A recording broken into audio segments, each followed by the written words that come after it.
ಅವನಿಗೆ ನಾವು ತ್ರಿಕಾಲಜ್ಞಾನಿಗಳು ಅಂತ ಹೇಳೋದು ಇದೇ ಅರ್ಥದಲ್ಲಿ. ಮೂರು ಕಾಲದಲ್ಲೂ ನಡೆಯುವಂತಹದ್ದನ್ನು ಬಲ್ಲವರಾಗ್ತಾರೆ ಅಂತ. ಯಾಕೆಂದರೆ ಈಗ ನಾನು ಅನುಭವಿಸುವ ಪ್ರತಿಯೊಂದು ಘಟನೆಯೂ ಕೂಡ ಅವನ ನೆರವಿನಿಂದಲೇ ಅನುಭವಿಸ್ತಾ ಇದ್ದೇನೆ ಅಂತ ಯಾರು ನಿರಂತರ ಅಭ್ಯಾಸ ಮಾಡ್ತಾನೋ ಅವನಿಗೆ ತನ್ನಿಂದ ತಾನೇ ಜಾತಿ ಸ್ಮೃತಿಯಿಂದ ಹಿಂದಿನದ್ದು ನೆನಪಿರುತ್ತೆ, ಭಗವಂತನ ಕರುಣೆಯಿಂದ ಮುಂದಿನದ್ದು ಅರ್ಥ ಆಗುತ್ತೆ. ಮೂರು ಕಾಲದಲ್ಲೂ, ಯಾಕೆಂದರೆ ಚಿತ್ತ ಅನ್ನುವುದು ಪ್ರತಿಯೊಬ್ಬರಲ್ಲೂ ಕೆಲಸ ಮಾಡುವಂತಹ ಒಂದು ಮನಸ್ಸಿನ ವರ್ಕಿಂಗ್ ಏರಿಯಾ. ಚಿತ್ತದ ಇನ್ನೂ ಅದರ ವಿಸ್ತೃತವಾದ ನೆನಪಿನ ವಿಸ್ತಾರವೇ ಅಂದರೆ ನೆನಪಿನ ಬುತ್ತಿ ಮತ್ತಷ್ಟು ಬಿಡಿಸಿಕೊಂಡಾಗ ಅದರಲ್ಲಿ ಮೂರೂ ಕಾಲದ ನೆನಪುಗಳು ಇರ್ತವೆ. ಈಗ ನಮಗೆ ಚಿತ್ತ ಕೆಲಸ ಮಾಡ್ತಾ ಇರೋದು ಸಾಮಾನ್ಯ ಬುದ್ಧಿ ಬಂದಾಗಿನ 3-4 ವರ್ಷಗಳ, ಅಂದರೆ ಹುಟ್ಟಿ 3-4 ವರ್ಷಗಳ ನಂತರದ ಘಟನೆಗಳನ್ನು ನಮ್ಮ ಮನಸ್ಸು ಅತ್ಯಂತ ಹೆಚ್ಚು ಪ್ರಭಾವ ಬೀರಿದ ಘಟನೆಗಳು ನೆನಪಿನಲ್ಲಿ ಉಳಿದಿರ್ತವೆ. ದಿನನಿತ್ಯದ ಶಾಲೆಗೆ ಹೋದ ದಿನಗಳು ನೆನಪಿಲ್ಲದೆ ಇದ್ದರೂ ಯಾವತ್ತೋ ಒಂದು ದಿವಸ ಬೇಲಿ ಹಾರುವಾಗ ಬಿದ್ದದ್ದು, ಎಲ್ಲೋ ಹಣ್ಣು ಕೊಯ್ಯುವಾಗ ಯಾರೋ ಬೈದದ್ದು, ಅಟ್ಟಿಸಿಕೊಂಡು ಬಂದದ್ದು, ಅಥವಾ ಗುರುಗಳ ಹತ್ರ ಬಹಳ ಪ್ರೀತಿಯಿಂದ ಬೆನ್ನು ತಟ್ಟಿಸಿಕೊಂಡು ಹೀಗೆ ಓದು ಅಂತ ಹೇಳಿಸಿಕೊಂಡದ್ದು, ಇಂಥದ್ದು ಯಾವುದೋ ಒಂದು ಅಪರೂಪದ ಘಟನೆಗಳು ನೆನಪಿರ್ತವೆ. ಆದರೆ ಚೇತನ ಅದಕ್ಕಿಂತಲೂ ಹಿಂದಕ್ಕೆ ನಮ್ಮನ್ನು ಕರೆದೊಯ್ದು, ಇದನ್ನು ಸಾಮಾನ್ಯ ಹಿಪ್ನೊಟೈಸ್ ಮಾಡುವ ಸಂದರ್ಭದಲ್ಲಿ ಒಬ್ಬನನ್ನು ಹಿಂದಕ್ಕೆ ಕರೆದುಕೊಂಡು ಹೋಗುವಂತಹದ್ದನ್ನು ನೋಡ್ತೇವೆ. ಗರ್ಭದ ತನಕ ಹೋಗ್ತಾರೆ. ಗರ್ಭದ ಆರಂಭ ಅಥವಾ ಅದಕ್ಕಿಂತ ಹಿಂದೆ ತಾನು ಆಕಾಶದಲ್ಲಿದ್ದದನ್ನು ಹೇಳ್ತಾರೆ. ಅದಕ್ಕಿಂತ ಹಿಂದೆ ಹೋಗುವಾಗ ಹೋದ ಜನ್ಮದಲ್ಲಿ, ಇದು ಇನ್ನೊಬ್ಬರ ಪ್ರಯತ್ನದಿಂದ ಅಲ್ಲದೆ ತನ್ನದೇ ಪ್ರಯತ್ನದಿಂದ ತನ್ನ ಹಿಂದಿನ ಮುಂದಿನ ಮನ್ಯಸೆ ಯದಿ ತಚ್ಛಕ್ಯಂ ಮಯಾ ದ್ರಷ್ಟುಮಿತಿ ಪ್ರಭೋ ಯೋಗೇಶ್ವರ ತಥೋಮೇ ತ್ವಂ ದರ್ಶಯ ಆತ್ಮಾನಮವ್ಯಯಂ ಅಂತ ಅರ್ಜುನ ಪ್ರಾರ್ಥಿಸಿದ ರೀತಿಯಲ್ಲಿ ತನ್ನ ಬಗೆಗಿನ ಪರಿಚಯವನ್ನು ಭಗವಂತನಿಂದ ಮಾಡಿಕೊಡು ಅಂತ ಕೇಳ್ತಾ, ತನ್ನನ್ನು ನಿನ್ನನ್ನು ಕಾಣಬೇಕಾದ ಕಣ್ಣನ್ನು ನಿನ್ನನ್ನೂ ಕೂಡ ತೋರಿಸು ಅಂತ ನಿರಂತರ ಪ್ರಾರ್ಥಿಸುವವನಿಗೆ ಮೂರು ಕಾಲದಲ್ಲೂ ನಮ್ಮಲ್ಲೇ ಒಳಗೆ ಇರುವ ಚೇತನದ ಹಿಂದಿನ ಮುಂದಿನ ನೆನಪಿನದ ಬುತ್ತಿ ಅದು ತೆರೆದುಕೊಳ್ಳುವಾಗಲೇ ವೃತ್ತಂ ಭವಿಷ್ಯಂ ವರ್ತಮಾನಂಚ ಇದು ಮೂರೂ ಕೂಡ ತೆರೆದುಕೊಳ್ಳುವುದು ಸಾಧ್ಯವಾಗುತ್ತೆ. ಪ್ರಾಣಿಯ ಜನ್ಮದಲ್ಲಿ ಇರಬೇಕಾದರೂ ಮನಸ್ಸು ಅಷ್ಟು ಹರಿತವಾಗಿ ಆ ನೆನಪುಗಳನ್ನು ಬಿಚ್ಚಿಟ್ಟುಕೊಂಡು ಕೆಲಸ ಮಾಡ್ತಾವೆ. ಅಹಂ ಹಂಸೋ ಭವಿಷ್ಯಾಮಿ ತ್ವಂಚ ಹಂಸೋ ಭವಿಷ್ಯಸಿ ಹಂಸೀಯಮಪಿ ತದ್ಭಾರ್ಯ ಸಾರಸೀ ಚ ಭವಿಷ್ಯತಿ. ನಾನು ಕೂಡ ಮುಂದಿನ ಜನ್ಮದಲ್ಲಿ ನೀನು ಹೇಗೆ ಹಂಸವಾಗಿ ಕಾಣಿಸಿಕೊಳ್ತೀಯೋ ಹಾಗೇ ನಾನು ಕೂಡ ಬರ್ತೇನೆ.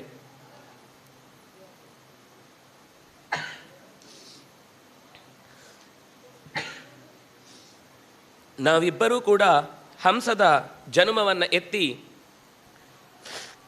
ಒಂದೇ ಮನೆತನದ ಇಬ್ಬರಾಗಿ ಬರ್ತೇವೆ. ಅಲ್ಲೂ ನನ್ನ ಈ ಹೆಂಡತಿ ನನಗಲ್ಲಿ ಹೆಂಡತಿಯಾಗಿ ಹಂಸಿಣಿಯಾಗಿ ಕಾಣಿಸಿಕೊಳ್ತಾಳೆ. ದೇಶೇ ಚ ಕಾಮರೂಪೇ ವೈ ಸ್ಥಾಸ್ಯಾಮೋ ವೈ ಯಥಾ ಸುಖಂ ಯೋಗಿನೀಂ ಭಾವಿ ಕಲ್ಯಾಣೀಂ ಯಸ್ಯಾಂ ಅಸ್ತದನಂತರಂ ಯಾಸ್ಯಾಮಸ್ತದನಂತರಂ. ಈ ದೇಶದಲ್ಲಿ ಇಂಥ ಕಾಲದಲ್ಲಿ ನಾವು ಮತ್ತೆ ಹುಟ್ಟಿ ಬರ್ತೇವೆ ಅಂತನ್ನುವುದು ಈಗ ಗೊತ್ತಿದೆ. ಆದ್ದರಿಂದಾಗಿ ಅಲ್ಲಿಯ ತನಕ ನಮಗೆ ಈಗ ಕೊಟ್ಟಿರುವ ಶರೀರದಲ್ಲಿ ಚೆನ್ನಾಗಿ ಬದುಕೋಣ. ಯಾವುದನ್ನು ನಮಗಾಗಿ ಅಂತ ಯೋಚಿಸದೆ ನಮ್ಮ ಸುತ್ತಲಿರುವ ಎಲ್ಲದಕ್ಕಾಗಿಯೂ ನಾವು ಬದುಕ್ತಾ ಇದ್ದೇವೆ ಅಂತನ್ನುವುದನ್ನು ಎಚ್ಚರ ಇಟ್ಟುಕೊಂಡು ಯಾಸ್ಯಾಮಃ ಅಲ್ಲಿಂದ ಮುಂದಿನ ಜನ್ಮಗಳಿಗೂ ಹೋಗ್ಲಿಕ್ಕಿರುವಂತಹದ್ದನ್ನು ಪ್ರೀತಿಯಿಂದಲೇ ಸ್ವಾಗತಿಸಿ ಮುನ್ನಡೆಯೋಣ.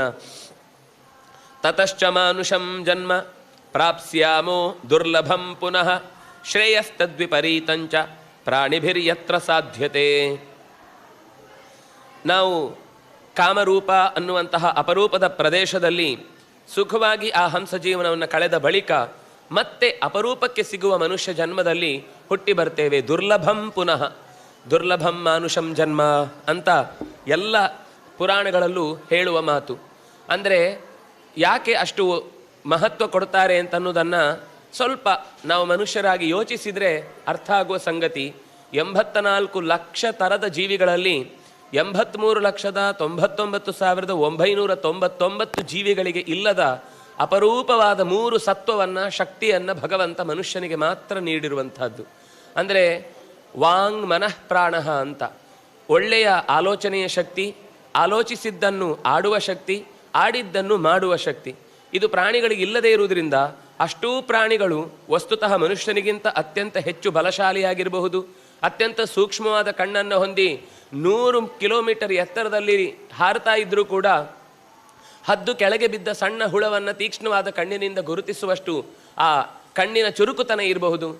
ಯಾವ ಮನುಷ್ಯ, ಯಾವ ಪ್ರಾಣಿಗಳ ಉಗುರು ಇರಬಹುದು, ಕೂದಲು ಇರಬಹುದು, ಚರ್ಮ ಇರಬಹುದು, ದಂತ ಇರಬಹುದು, ಇವೆಲ್ಲವೂ ಕೂಡ ಅತ್ಯಂತ ಬೆಲೆ ಬಾಳುವಂಥದ್ದು ಅಂತ ಅನಿಸಿಕೊಂಡಿದ್ರೂ ಕೂಡ ಮನುಷ್ಯ ಅವುಗಳಿಗಿಂತ ಹೆಚ್ಚು ಅನ್ನಿಸುವುದಕ್ಕೆ ಕಾರಣ ಇದೇ 3 ಸಂಪತ್ತು.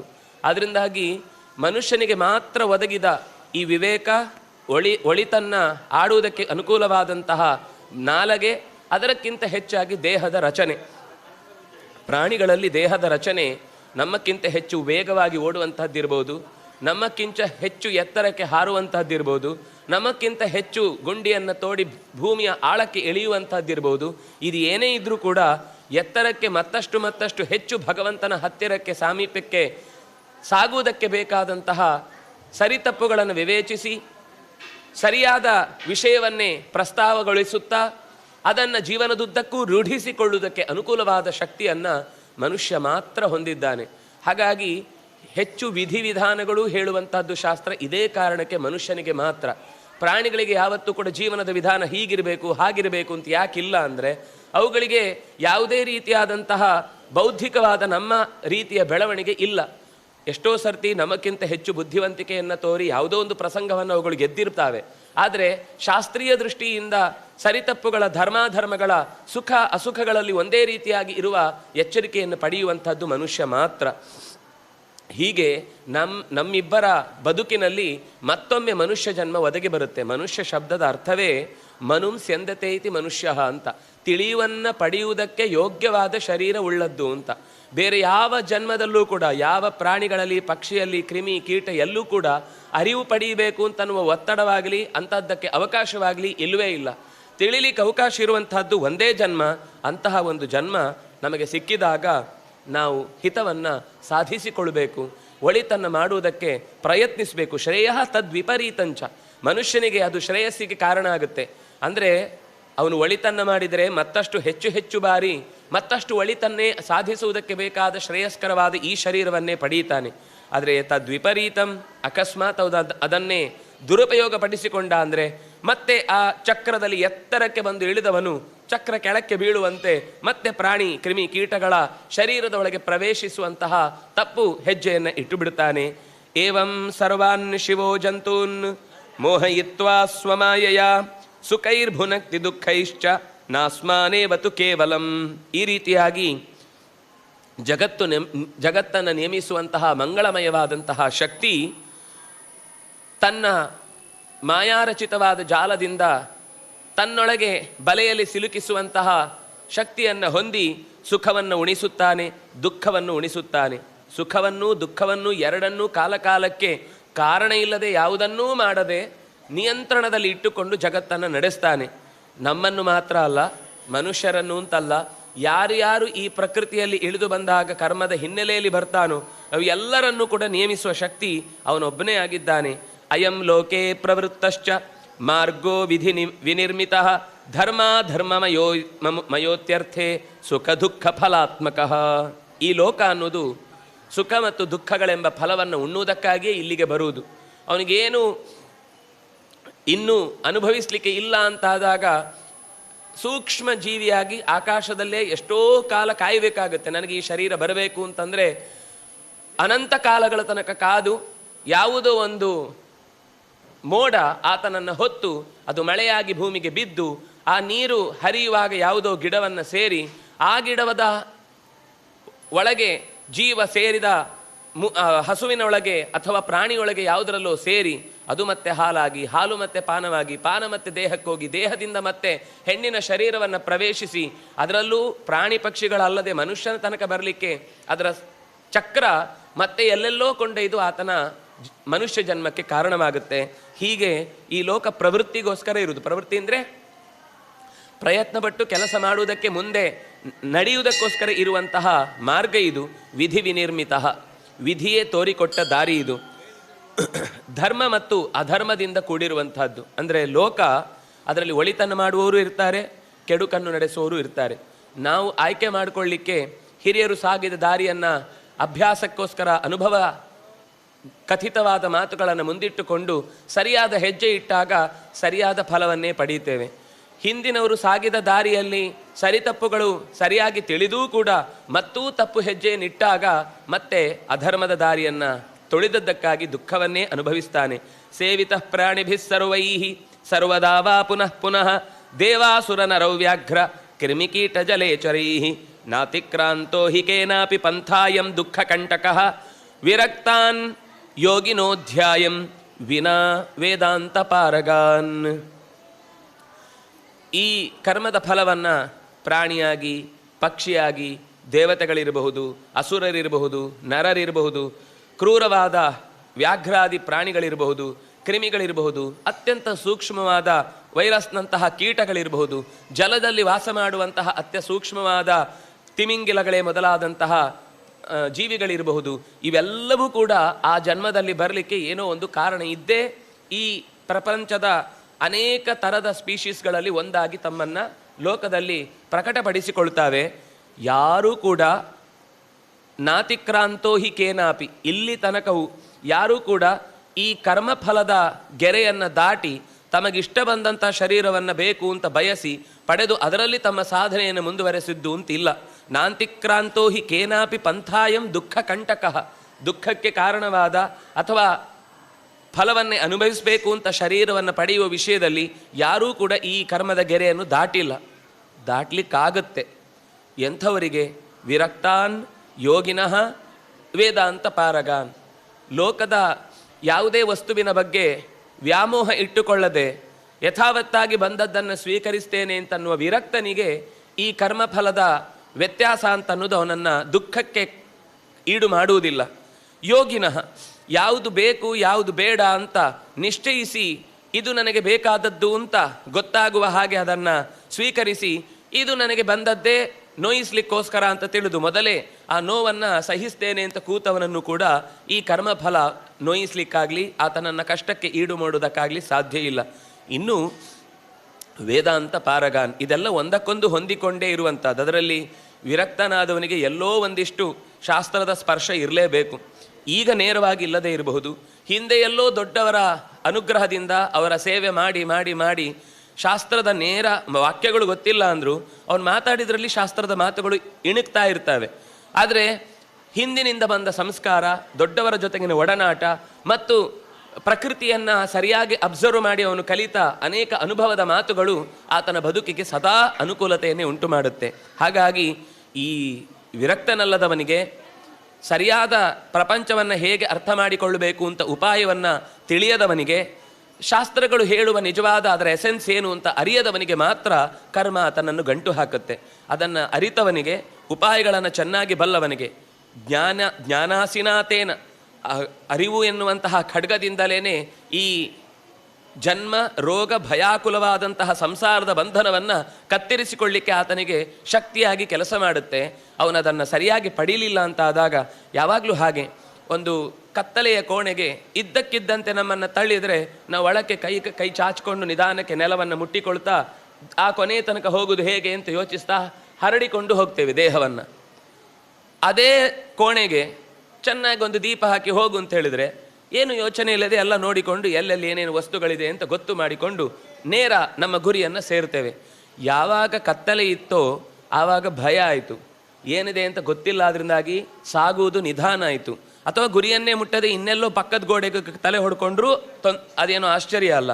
ಆದರೆ ಯಾವಾಗ ಬೆಳಕು ಅನ್ನೋದು ಅವನ ಮುಂದೆ ಇರುತ್ತೋ ಅವನ ಗುರಿಯನ್ನೂ ಸ್ಪಷ್ಟಪಡಿಸುತ್ತೆ, ಅವನು ಎಡವುವುದನ್ನೂ ತಪ್ಪಿಸುತ್ತೆ. ಹಾಗೆ ಎಡವುವುದಾಗಲಿ ಗುರಿ ತಪ್ಪುವುದಾಗಲಿ ಅದಕ್ಕೆ ಕತ್ತಲೆ ಅಜ್ಞಾನ ಕಾರಣ ಹೊರತು ಬೆಳಕು ಯಾವತ್ತೂ ಕೂಡ ನಮ್ಮನ್ನು ಗುರಿಯ ಕಡೆಗೆ ಮುಟ್ಟಿಸತ್ತೆ. ಹಾಗಾಗಿ ಅರಿವು ಎನ್ನುವ ಖಡ್ಗವನ್ನು ಹಿಡಿದವನ ಬದುಕಿಗೆ ಯಾವತ್ತೂ ಕೂಡ ಈ ಅಡೆತಡೆಗಳಾಗಿ ಯಾವುದೋ ಜನ್ಮದಲ್ಲಿ ಮಾಡಿದ ಪಾಪಗಳು ಅಥವಾ ದುರಿತಗಳು ಆತನಿಗೆ ತಡೆಯನ್ನು ಉಂಟು ಮಾಡುವುದಿಲ್ಲ. ಅನುಭವಿಸ್ತಾನೆ, ಪ್ರತಿಯೊಂದನ್ನು ಪ್ರೀತಿಯಿಂದಲೇ ಸ್ವೀಕರಿಸ್ತಾನೆ. ಇದು ಬರಲೇಬೇಕಾದದ್ದು ಬಂತು, ತಪ್ಪಿಸಿಕೊಳ್ಳುವುದಕ್ಕೆ ಅವನು ಪ್ರಯತ್ನಿಸುವುದಿಲ್ಲ. ನಾವು ಯಾವಾಗ ತಪ್ಪಿಸಿಕೊಳ್ಳುವುದಕ್ಕೆ ಇಷ್ಟಪಡ್ತೇವೆ ಅಂತಂದರೆ ನಮಗೆ ಇದು ಯಾಕಾಗಿ ಬಂದಿದೆ ಅಂತ ಗೊತ್ತಿಲ್ಲದೆ ಇದ್ದಾಗ ಹೆದರಿಕೊಂಡು ನಾವು ತಪ್ಪಿಸಿಕೊಳ್ಳುವುದಕ್ಕೆ ಪ್ರಯತ್ನ ಪಡ್ತೇವೆ. ಇದು ಅನುಭವಿಸಲೇಬೇಕಾದದ್ದು. ಮಧ್ಯಾಹ್ನ ಊಟದಲ್ಲಿ ಇವತ್ತು ಈ ಪದಾರ್ಥ ಜಾಸ್ತಿ ಆಯಿತು, ಆದ್ದರಿಂದಾಗಿ ಇವತ್ತು ರಾತ್ರಿ ಇದ್ದೇ ಇದೆ. ಏನೋ ಒಂದು ನಮಗೆ ಗಂಟಲು ಇವತ್ತು ಹಿಡ್ಕೊಂಡ್ಬಿಡುತ್ತೆ, ಯಾಕಂದರೆ ಸಿಗದೇ ಇದ್ದ ಯಾವುದೋ ಒಂದು ಗೊತ್ತಿಲ್ಲದ ನೀರನ್ನು ಕುಡಿದ್ರಿಂದ ಇವತ್ತೊಂದು ಸ್ವಲ್ಪ ಮೂಗಲ್ಲಿ ಶೀತ ಆಗಬಹುದು ಅಂತ ತಾನಾಗಿ ಗೊತ್ತಾಗಿ ಅದನ್ನು ಆಯಿತು, ಬರುತ್ತೆ, ಬಂದದನ್ನು ಸ್ವೀಕರಿಸಿದ, ಅನುಭವಿಸಿದ, ಮುಗಿದು ಹೋಯಿತು. ಹೀಗೆ ಅನೋರ್ವಾಪಿ ಗುರೋರ್ವಾಪಿ ಪುಣ್ಯಾಪುಣ್ಯಸ್ಯ ಕರ್ಮಣಃ ದದಾತೀಹ ಫಲಂ ಜ್ಞಾತ್ವಾ ದೇಶಂ ಕಾಲಂ ಮಹೇಶ್ವರ. ಅದು ಸಣ್ಣ ಪಾಪ ಇರಬಹುದು, ಅತ್ಯಂತ ದೊಡ್ಡದಾದ ಕರ್ಮಫಲ ಇರಬಹುದು. ಯಾವುದನ್ನಾದರೂ ಕೂಡ, ಅದು ಪುಣ್ಯದ ಕರ್ಮವೋ ಪಾಪದ ಕರ್ಮವೋ, ಯಾವುದನ್ನಾದರೂ ಕೂಡ ಭಗವಂತ ಅವನಿಗೆ ಇದು ಈ ಕಾಲದಲ್ಲಿ ಸಿಗಬೇಕಾದ್ದು ಅಂತಿದ್ದಾಗ ಅದನ್ನು ದಕ್ಕಿಸಿಯೇ ಹೋಗ್ತಾನೆ ಹೊರತು ಅದನ್ನು ಯಾರೂ ತಪ್ಪಿಸಿಕೊಳ್ಳಿಕ್ಕಾಗುವುದಿಲ್ಲ. ಇತ್ತಂ ವಿಧಿ ವಿಧಾನಜ್ಞಾಂ ಮಾಯಾಂ ಜ್ಞಾತೇಶ್ವರಸ್ಯ ಚ ನ ಶೋಚಂತಿ ನ ತಪ್ಯಂತಿ ನವ್ಯಥಂತಿ ಮಹಾಧಿಯಃ. ಗಟ್ಟಿ ಬುದ್ಧಿಯವನು, ಗಟ್ಟಿಯ ಹೃದಯದ ವಿಶ್ವಾಸ, ಗಟ್ಟಿಯಾಗಿ ಹೃದಯದಲ್ಲಿ ಭಗವಂತನನ್ನು ವಿಶ್ವಾಸದಿಂದ ತುಂಬಿಕೊಂಡವನು ಪ್ರತಿಯೊಂದು ಜೀವನದ ಏರಿಳಿತವನ್ನು ಅರ್ಥ ಮಾಡಿಕೊಂಡು ಜ್ಞಾತೇಶ್ವರಸ್ಯ ಮಾಯಾಂ, ಇದೆಲ್ಲವೂ ಅವನ ಮಾಯೆಯಿಂದ ಜಗತ್ತಿನಲ್ಲಿ ನಡೆಯುತ್ತಾ ಇದೆ ಅಂತ ತಿಳಿದು ನ ಶೋಚಂತಿ, ದುಃಖ ಪಡುವುದಿಲ್ಲ, ನ ತಪ್ಯಂತಿ, ಪರಿತಪಿಸುವುದಿಲ್ಲ, ನಾವು ವ್ಯಥಂತಿ ಚ, ನಡುಗುವುದಿಲ್ಲ. ಅದಕ್ಕಾಗಿ ಅಯ್ಯೋ ಹೀಗಾಗಿ ಹೋದರೆ ಮುಂದೇನು ಗತಿ ಅಂತ ಅದಕ್ಕೋಸ್ಕರ ಒದ್ದಾಟ ಪಡುವುದಿಲ್ಲ. ನಾನ್ಯಥಾ ಶಕ್ಯತೆ ಕರ್ತುಂ ವಿಪಾಕಃ ಪೂರ್ವಕರ್ಮಣಾಂ ಉಪಾಯೈಃ ಪ್ರಜ್ಞಯಾವಾಪಿ ಶಾಖಾ ಮೃಗಸುರೈರಪಿ. ಪೂರ್ವಕರ್ಮಗಳ ವಿಪಾಕವನ್ನು ಯಾರೂ ಕೂಡ ನಾನ್ಯಥಾ ಕರ್ತುಂ ಶಕ್ಯತೆ, ಭಗವಂತನು ಮಾಡಲ್ಲ. ಅವನು ಮಾಡಲ್ಲ ಅಂದರೆ ಮಾಡಲಿಕ್ಕೆ ಬರಲ್ಲ ಅಂತಲ್ಲ, ಮಾಡುವುದು ಅವನಿಗೆ ಅಪೇಕ್ಷೆ ಇಲ್ಲ. ಯಾಕೆಂದರೆ ಎಲ್ಲವೂ ಯಾರೋ ಒಬ್ಬನಿಗೆ ಮಾಡಿದ ಮೇಲೆ ಅವನಿಗೆ ಮಾತ್ರ ಮಾಡಿದರು, ನನಗೆ ಮಾಡಲಿಲ್ಲ, ಏನಾದರೂ ಮಾಡದೇ ಇದ್ದರೆ ಆಕ್ಷೇಪ, ದೇವ್ರಿಗೆ ಮಾಡ್ಲಿಕ್ಕೆ ಬರೋದಿಲ್ಲ ಅಂತ. ಮಾಡಿದರೆ ದೇವರು ಏನು ಬೇಕಾದರೂ ಮಾಡ್ತಾನೆ ಅಂತಂದರೆ ಮತ್ತೆ ಪಾರ್ಶಾಲಿಟಿ ಮಾಡ್ತಾನೆ ಅಂತ.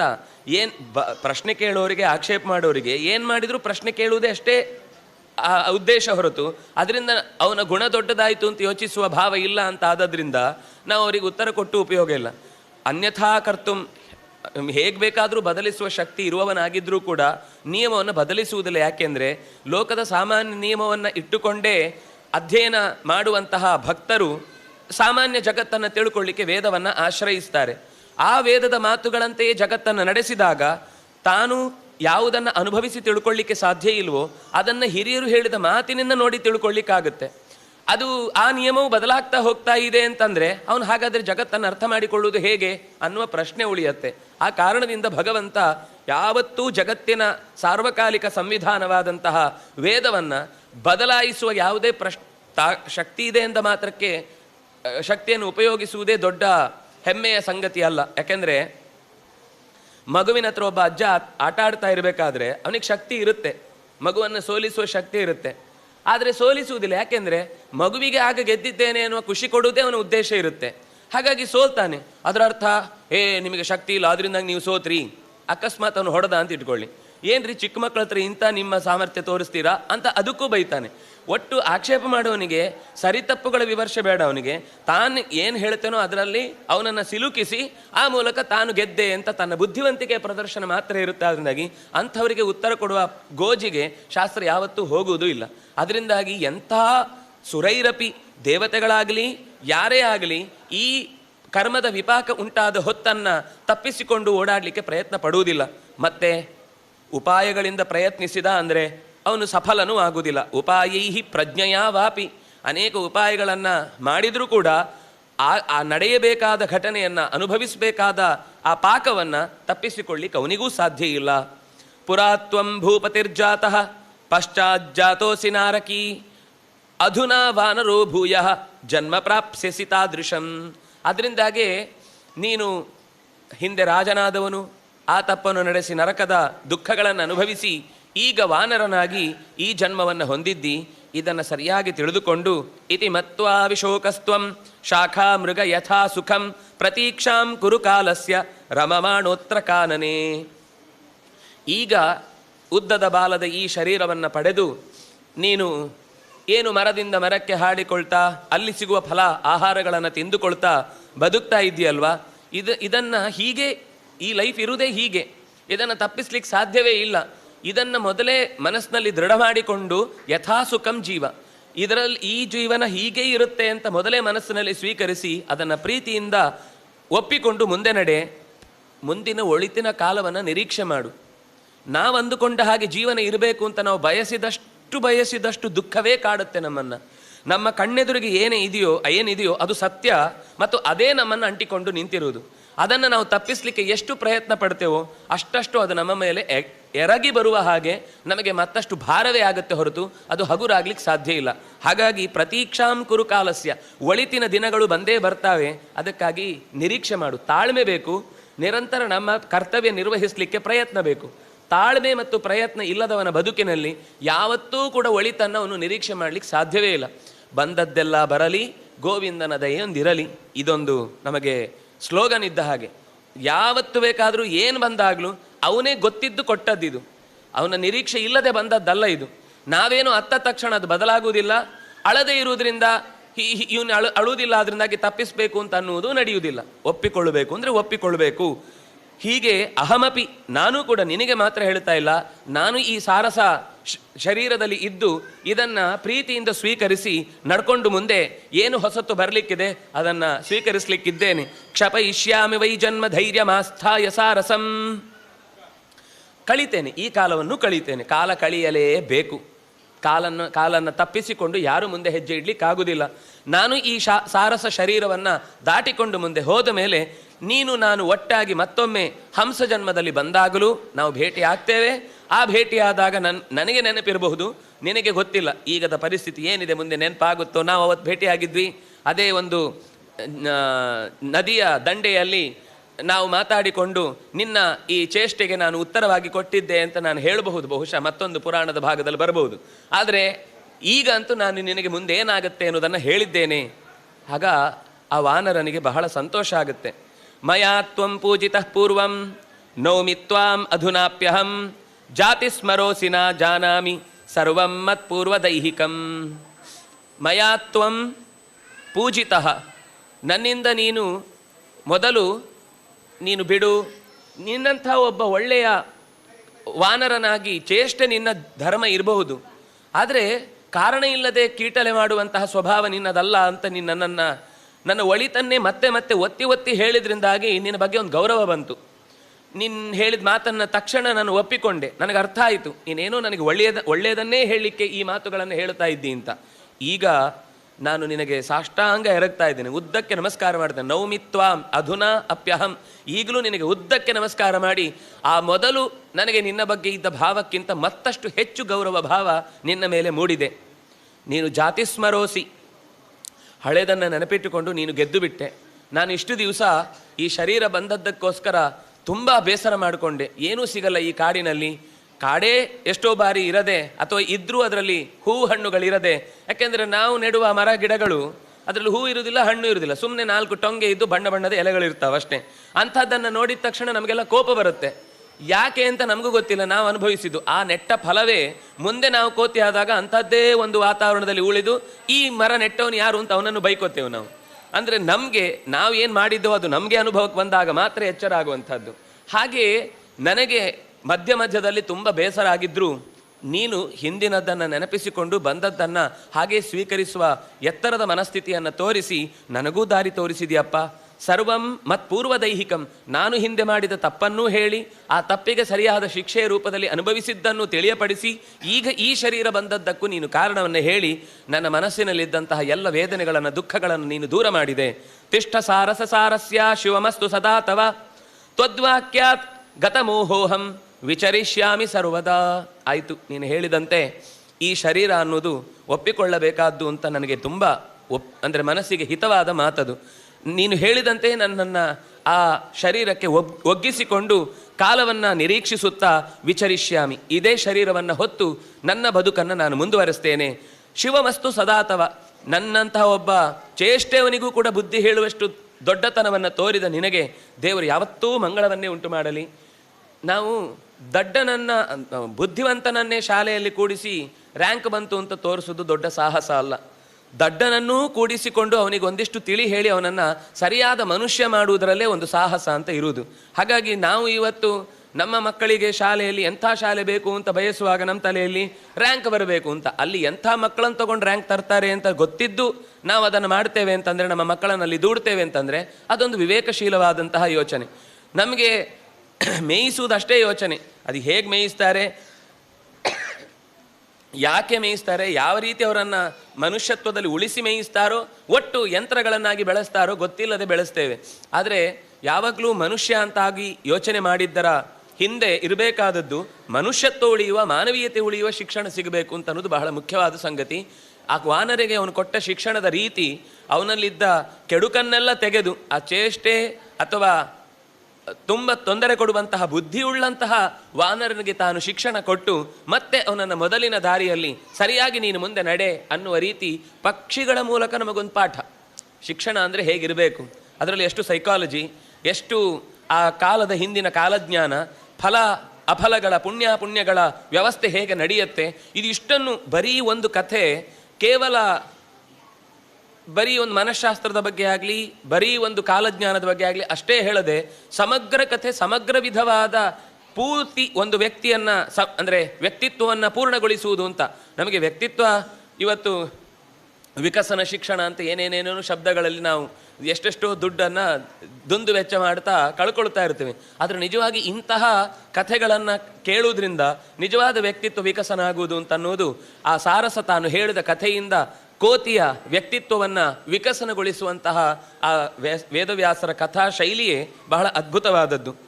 ಅಲ್ಲಿಂದ ಮುಂದೆ ಆ ಪ್ರೇತ ಹೇಳುತ್ತೆ ಆ ದೇವದ್ಯುತಿಗೆ, ನೋಡು ಈ ಥರ ಅವುಗಳು ಮಾತಾಡಿಕೊಂಡದ್ದನ್ನು ಕೇಳಿ ನಾನು ಕೂಡ ಈ ಪ್ರೇತ ಜನ್ಮವನ್ನು ಪಡೆದ ಮೇಲೆ ಇದು ಬಂದದ್ದು ಇದ್ರ ವಿಕಾರ ಶರೀರವೋ, ಹಸಿವಾದಾಗ ಎಷ್ಟು ತಿಂದರೂ ಅದು ಜೀರ್ಣ ಆಗದೆ ಅಥವಾ ಹಸಿವು ತೀರದೆ ಹೋಗುವುದು, ಇದೆಲ್ಲ ಬಹುಶಃ ಮಾಡಿದ ತಪ್ಪಿಗೆನೇ ಸಿಗ್ತಾ ಇರೋದು. ಈಗ ಯಾವುದೇ ಕಾರಣಕ್ಕೂ ಕೂಡ ನಾನು ಇದಕ್ಕೆ ವ್ಯಥೆಪಟ್ಟು ಬದಲಾಯಿಸಲಿಕ್ಕಾಗೋದಿಲ್ಲ. ಅದನ್ನಾಗಿ ಬಂದದ್ದೆಲ್ಲವನ್ನು ಒಪ್ಪಿಕೊಂಡು ನಾನು ಹೋಗ್ತಾ ಇದ್ದೇನೆ. ನನಗೆ ಸಿಕ್ಕಿದ ಸಂವಾದದ ದೊಡ್ಡ ಫಲ ಅದು. ಅದರಿಂದಾಗಿ ಯಾರಿಗೆ ನಿಜವಾಗಿ ಸರಿಯಾದ್ದನ್ನು ತಿಳ್ಕೊಳ್ಬೇಕು ಅಂತ ಬಯಕೆ ಇರುತ್ತೋ ಅಂಥವನಿಗೆ ಪ್ರಾಣಿಯಿಂದಲೂ ಒಂದು ಪಾಠ ಸಿಕ್ಕೀತು, ಮರದಿಂದಲೂ ಒಂದು ತಾನು ಹೇಗೆ ನಡ್ಕೊಳ್ಬೇಕು ಅನ್ನೋದು ಅರ್ಥ ಆದೀತು. ಹಾಗಾಗಿ ಭಾಗವತದಲ್ಲಿ ಅವಧೂತ ಗೀತೆಯಲ್ಲಿ ತನಗೆ 24 ಗುರುಗಳು ಅಂತ ಹೇಳುವಾಗ ಅದರಲ್ಲಿ ಹೆಚ್ಚಿನದ್ದೆಲ್ಲವೂ ಕೂಡ ಪ್ರಕೃತಿಯಲ್ಲಿ ಸಿಗುವಂಥ ಸಹಜವಾದ ವಸ್ತುಗಳನ್ನೇ ತಾನು ಗುರುವಾಗಿ ಸ್ವೀಕರಿಸಿದೆ ಅಂತ ಹೇಳ್ತಾನೆ. ತೆರೆದ ಕಣ್ಣು ಇದ್ದಾಗ ಜಗತ್ತೆಲ್ಲ ಗುರುಗಳೇ ಸಿಕ್ಕಿದ್ರು ಕಣ್ಣು ಮುಚ್ಚಿ ಕೂತವನಿಗೆ ಗುರುಗಳು ಗುಗ್ಗುರೆ, ಏನು ಉಪಯೋಗ ಇಲ್ಲ ಅವನಿಗೆ. ಅದರಿಂದಾಗಿ ನಮಗೆ ಪ್ರಶ್ನೆಗಳು ಬಂದಾಗ ಪ್ರಾಮಾಣಿಕವಾಗಿ ಭಗವಂತನ ಪಾದದ ಮುಂದೆ ಇಟ್ಟು ನನಗೆ ಇದರ ತಿಳಿವು ಸರಿಯಾಗಿ ಬರಲಿ ಅಂತ ನಾವು ಪ್ರಾರ್ಥಿಸಿದರೆ ಎಲ್ಲಿಂದಲೋ ಒಬ್ಬ ಗುರು ತಾನಾಗಿ ಹುಡ್ಕೊಂಡು ಬಂದು ನಮ್ಗೆ ಆ ವಿಷಯ ಹೇಳ್ತಾನೆ. ಅಥವಾ ನಾವು ನಿಂತಲ್ಲೇ ಆ ಪ್ರಸಂಗ ಎದುರುಗಡೆ ನಡೆದು ನಮಗೆ ಬೇಕಾದ ಉತ್ತರ ಸಿಗುತ್ತೆ. ಅಂದರೆ ತೆರೆದ ಹೃದಯ ನಮ್ಮನ್ನು ಯಾವತ್ತೂ ಕೂಡ ಒಳಿತಿನ ಕಡೆಗೆ ಸಾಗಿಸತ್ತೆ ಅನ್ನುವ ಹಾಗೆ ಆ ಪ್ರೇತಕ್ಕೆ ತೆರೆದ ಕಣ್ಣು ಆ ಸಾರಸ ಮತ್ತು ವಾನರರ ಸಂವಾದದ ಮೂಲಕ ಮತ್ತಷ್ಟು ತಾನು ಇಷ್ಟು ಕಠೋರವಾದ ಶರೀರದ ನೋವಿನ ಪರಿಸ್ಥಿತಿಯಲ್ಲೂ ಕೂಡ ಇದು ನನಗೆ ಬರಬೇಕಾದದ್ದೇ ಬಂದಿದೆ ಅಂತ ಅನ್ನುವ ಧೈರ್ಯವನ್ನು ತುಂಬಿದ ಮಾತನ್ನು ದೇವದ್ಯುತಿಗೆ ಹೇಳಿದ. ಹೀಗೆ ಇದೇ ವಿಷಯವನ್ನು ಮುಂದುವರೆಸ್ತಾ ಅವನು ಹೇಳ್ತಾನೆ, ಇಮಂ ರಮ್ಯಂ ವಿಚಿತ್ರಂಚ ಪಾವನಂ ಪರಮಂ ದ್ವಿಜಂ ಪಕ್ಷಿವಾನರ ಸಂವಾದಂ ಶ್ರುತಂ ಯಾವನ್ನದಿ ತಟೆ. ಈ ವಾನರ ಪಕ್ಷಿಗಳ ಸಂವಾದವನ್ನು ನದಿಯ ದಡದಲ್ಲಿ ಕೇಳಿ ತಾವನ್ ಮಮಾಪಿ ಬೋಧೋಭೂತ್ ತೇನ ಶೋಕ ಕ್ಷಯಂಗತಃ ಇದಾನೀಂ ಜಾಹ್ನವೀತೋಯ ಮಾಹಾತ್ಮ್ಯಂ ಪರಮಾದ್ಭುತಂ. ನಾನು ಹೀಗಿದ್ದೇನೆ, ಇದು ಅನಿವಾರ್ಯವಾಗಿ ನಾನು ಇರುವುದು ಹೀಗೆ, ನನ್ನ ಬಗ್ಗೆ ಹೆದರಬೇಡ ಅಂತ ಹೇಳಿದ್ದಕ್ಕೆ ಕಾರಣ ಹೇಳಿದೆ. ಆದರೆ ನಾನು ನಿನ್ನ ಹತ್ರ ಕೈ ಚಾಚಿ ನನಗೆ ನೀರು ಬೇಕು ಅಂತ ಒತ್ತಡ ಮಾಡಿ ನಿನ್ನನ್ನು ಪೀಡೆ ಕೊಡ್ತಾ ಇದ್ದೇನೆ ಅಂತ ನೀನು ಅಂದ್ಕೊಂಡಿರ್ಬೋದು. ಇವನೇನು ನಾನು ಎಷ್ಟೋ ದೂರದಿಂದ ಕಷ್ಟದಿಂದ ಈ ನೀರು ಹೊತ್ಕೊಂಡು ಬಂದಿದ್ದೇನೆ, ಇವನು ಈಗ ತಡೆದು ಹೆದರಬೇಡ ಅಂತ ಹೇಳ್ತಾ ನನ್ನ ಕೈಯಲ್ಲಿ ಮತ್ತೆ ಜೋರು ಮಾಡ್ತಾ ಇದ್ದಾನೆ ಅಂತ ಅಂದ್ಕೊಳ್ಬೇಡ. ಇದಾನೀಂ ಜಾಹ್ನವೀತೋಯ ಮಾಹಾತ್ಮ್ಯಂ ಪರಮಾದ್ಭುತಂ ದೃಷ್ಟ ಅತ್ರ ಬ್ರಾಹ್ಮಣ ಶ್ರೇಷ್ಠತ್ವಾಂ ಯಾಚೆ ಜಾಹ್ನವೀ ಜಲಂ. ನಾನು ಈ ನೀರಿನ ಮಹತ್ವವನ್ನು ತಿಳಿದೇ ನಿನಗೆ ಕೈಚಾಚಿ ಕೇಳ್ತಾ ಇದ್ದೇನೆ. ಆ ಸಂವಾದವನ್ನು ಕೇಳಿ ಶೋಕಃ ಕ್ಷಯಂಗತಃ, ನನಗೆ ದುಃಖ ಎಲ್ಲ ಕಳೆದು ಹೋಯಿತು. ಈ ಶರೀರ ಬಂದದ್ದರ ಹಿನ್ನೆಲೆ ಗೊತ್ತಾಯಿತು. ಈಗ ಇದರ ಜೊತೆಗೆ ಗಂಗೆಯ ನೀರಿನ ಮಹತ್ವವನ್ನು ತಿಳಿದು ಕೇಳ್ತಾ ಇದ್ದೇನೆ. ಪ್ರೇತತ್ವಾತ್ ತರ್ತುಕಾಮೋಹಂ ತೀವ್ರಾತ್ ದೈನ್ಯಾತ್ ಪ್ರಪೀಡಿತಃ. ತುಂಬ ದೈನ್ಯದ ಅವಸ್ಥೆಯಲ್ಲಿದ್ದೇನೆ, ಗೊತ್ತು ನನಗೆ ಅದು ಬಂದದ್ದು ಅನಿವಾರ್ಯ ಅಂತ. ಆದರೆ ಕಳ್ಕೊಳ್ಳಿಕ್ಕೂ ಉಪಾಯವಾಗಿಯೇ ಈ ನೀರಿನ ಮಹತ್ವ ನನಗೆ ಗೊತ್ತಾದದ್ದು. ಈ ನೀರು ಸಿಕ್ಕಿದ್ರೆ ನಾನು ನನ್ನ ಈ ಪ್ರೇತ ಶರೀರವನ್ನು ಕಳಚಿಕೊಂಡು ಇದರಿಂದ ಬಿಡುಗಡೆ ಹೊಂದುತ್ತೇನೆ. ಪ್ರೇತತ್ವ ತರ್ತು ಕಾಮೋಹಂ, ಈ ಕಠೋರವಾದ ಅತ್ಯಂತ ನೋವನ್ನು ಉಣಿಸುವ ಶರೀರವನ್ನು ದಾಟುವುದಕ್ಕಾಗಿ ದೈನ್ಯ ಪ್ರಪೀಡಿತನಾಗಿ ದೈನ್ಯದಿಂದ ಒದ್ದಾಡ್ತಾ ಇರುವವನಾಗಿ ನಿನ್ನ ಹತ್ರ ಈ ನೀರನ್ನು ಕೇಳ್ತಾ ಇದ್ದೇನೆ. ಅಸ್ಮಿನ್ನೇವಾಚಲೇ ದೃಷ್ಟಂ ಮಯಾಶ್ಚರ್ಯಂಚ ವೈದ್ವಿಜ ಗಂಗಾ ತೋಯಸ್ಯ ತಾವದ್ಧಿ ಪಾತುಮಿಚ್ಛಾಮಿ ತಜ್ಜಲಂ. ನಾನು ದಾರಿಯ ಸಾಗು ಹೋಗುವವನಾಗಿ, ಒಬ್ಬ ದಾರಿ ಹೋಕನಾಗಿ ನಡೆದುಕೊಂಡು ಹೋಗುವಾಗ ಒಬ್ಬ ಋತ್ವಿಜ ತನ್ನ ಊರಿನ ಸಜ್ಜನರಿಗೆಲ್ಲ ಒಳಿತನ್ನು ಮಾಡಬೇಕು ಅನ್ನುವ ದೃಷ್ಟಿಯಿಂದ ಯಾಗವನ್ನು ಮಾಡಿಸ್ತಿದ್ದ. ಆದರೆ ಮಾಡಿಸ್ತಾ ಮಾಡಿಸ್ತಾ ಮಾಡಿಸ್ತಾ ಅದು ಒಂದು ಅಭ್ಯಾಸವಾಗಿ ಹೋದಾಗ ಅದರಲ್ಲಿ ನಡೆದ ಸಣ್ಣ ಪುಟ್ಟ ತಪ್ಪುಗಳಿಗೆ ಅಷ್ಟು ಒತ್ತು ಕೊಡದೆ ಹೋಗ್ತಾನೆ ನಿಧಾನಕ್ಕೆ. ಯಾವಾಗಲೂ ಪ್ರತಿ ಸರ್ತಿಯೂ ನಾನೊಂದು ಮಾತಾಡಲಿಕ್ಕೆ ನಿಂತಿದ್ದೇನೆ ಅಥವಾ ಹಾಡಲಿಕ್ಕೆ ನಿಂತಿದ್ದೇನೆ ಅಂತಂದಾಗ ಏನಾದರೂ ತೊಂದರೆ ಆದೀತು ಅನ್ನೋದು ಒಳಗಿನಿಂದ ಒಂದು ಚೂರಾದರೂ ಗುಂಗು ಇದ್ದರೆ ಅದನ್ನು ತಪ್ಪಿಸ್ಬೋದು. ಓವರ್ ಕಾನ್ಫಿಡೆನ್ಸ್ ಇದೆಯಲ್ವಾ, ಅದು ಯಾವತ್ತೂ ಜೀವನಕ್ಕೆ ಅಪಾಯವೇ. ಎಷ್ಟೇ ಚೆನ್ನಾಗಿ ಗೊತ್ತಿದ್ದದ್ದಾದರೂ ಚೂರು ಮಾಡಿದ ಎಡವಟ್ಟು ಅಲ್ಲಿಯ ತನಕ ಏರಿದವನ ಎಲ್ಲ ಕೀರ್ತಿಯ ಶಿಖರವನ್ನು ಕ್ಷಣ ಮಾತ್ರದಲ್ಲಿ ನುಚ್ಚು ನೂರು ಮಾಡುತ್ತೆ. ಹಾಗಾಗಿ ನಾನು ಆ ವ್ಯಕ್ತಿ ಯಜ್ಞ ಮಾಡುವುದರ ನಿಷ್ಠೆ ಇತ್ತು, ಗೊತ್ತಿತ್ತು. ಆದರೂ ಯಾವುದೋ ಒಂದು ಹಂತದಲ್ಲಿ ಯಾರಿಗೆ ಆ ಯಾಗವನ್ನು ಮಾಡಬಾರದಿತ್ತೋ ಅವನೊಂದು ಯಾವುದೋ ಕೆಡುಕನ್ನು ಬಯಸಿ ಯಾಗವನ್ನು ಹೇಳಿದ್ದ.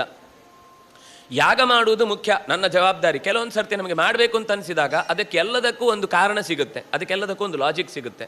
ಅವನು ಮಾಡಬಾರದ ಕೆಲಸವನ್ನು ಕೂಡ ಮಾಡುವಾಗ ನಾನೊಬ್ಬ ಋತ್ವಿಜ, ಯಾರಾದರೂ ಬಂದ ನನ್ನ ಹತ್ರ ಯಾಗ ಮಾಡು ಅಂತ ಹೇಳಿದ್ರೆ ಮಾಡೋದು ನನ್ನ ಕರ್ತವ್ಯ, ಮಾಡ್ತೇನೆ ಅಂತ ಹೇಳಿ ಅಯಾಜ್ಯ ಯಾಜನಾ ತ್ವಿಂಧ್ಯೇ, ಯಾರಿಗೆ ಯಾಗ ಮಾಡಿಸಬಾರದಿತ್ತು ಅಂದರೆ ಅವನ ಉದ್ದೇಶ ಕೆಟ್ಟದಿತ್ತು, ಅಂಥ ಸಂದರ್ಭದಲ್ಲಿ ಯಾಗ ಮಾಡಬಾರ್ದಿತ್ತು, ಹಾಗಿದ್ರೂ ಅವನ ಹತ್ರ ಯಾಗ ಮಾಡಿಸಿ ಕೆಡುಕಿನ ದಾರಿಯಿಂದ ಸಂಪಾದಿಸಿದ ದುಡ್ಡನ್ನು ವಿನಿಯೋಗಿಸಿ ಮಾಡಿದ ಆ ಯಾಗದ ಫಲವನ್ನು ಉಂಡು ಸಂಭೂತೋ ಬ್ರಹ್ಮ ರಾಕ್ಷಸ, ಆತ ಭಯಾನಕವಾಗಿ, ಬ್ರಹ್ಮ ರಾಕ್ಷಸ ಅಂದರೆ ರಾಕ್ಷಸರಲ್ಲಿ ಅತ್ಯಂತ ಎತ್ತರದ ಸ್ಥಾನ, ಅದರಲ್ಲೂ ಪೋರ್ಟ್ಫೋಲಿಯೋ ಇದೆ, ಅದರಲ್ಲೂ ಹೈರಾರ್ಕಿ ಇದೆ, ಮೇಲ್ಮೇಲೆ ಎಲ್ಲೆಲ್ಲಿ ಇರ್ತಾರೆ, ಏನೇನು ಮಾಡ್ತಾರೆ. ದೊಡ್ಡ ದೊಡ್ಡ ತಪ್ಪು ಮಾಡೋರಿಗೆ ದೊಡ್ಡ ದೊಡ್ಡ ರಾಕ್ಷಸ ಪೋಸ್ಟ್ಗಳು, ಚಿಕ್ಕ ಚಿಕ್ಕ ತಪ್ಪು ಮಾಡೋರಿಗೆ ಚಿಕ್ಕ ಚಿಕ್ಕ ಭೂತಗಳು. ಏಕೋ ವಿಷ್ಣುರ್ ಮಹದ್ಭೂತಂ ಪೃಥಕ್ ಭೂತಾನ್ ಅನೇಕಶಃ, ಅನೇಕ ಭೂತಗಳಿರ್ತವೆ.